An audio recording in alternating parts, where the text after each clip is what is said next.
Sa buhay natin ito, may munti tayong babalikan. Munti tayong pangingitiin ng mga kabataan dito sa ating lugar.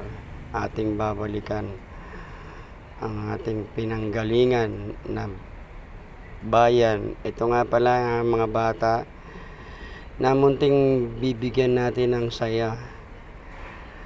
Bibigyan natin ng konting regalo sa mga kanilang ngiti at mga labi at mga bigyan natin ng mga libro, notebook. Ayan na si paring Michael, binibigyan ng mga konting regalo, biskwit at mga notebook.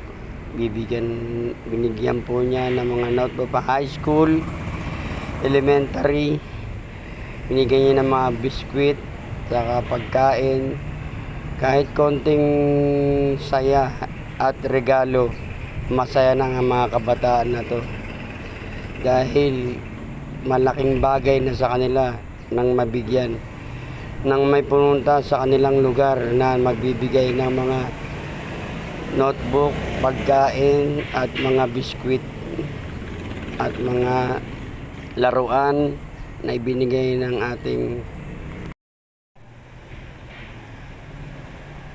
balang araw. Susurtin din tayo. Huwag lang tayo susuko sa ating mga pangarap. Thank you nga pala sa mga bata na to. Sabi ng mga bata, salamat po, sabi ng mga kabataan na to. Thank you po sa pinamigay niyong notebook tsaka mga biscuit. Salamat, maraming salamat.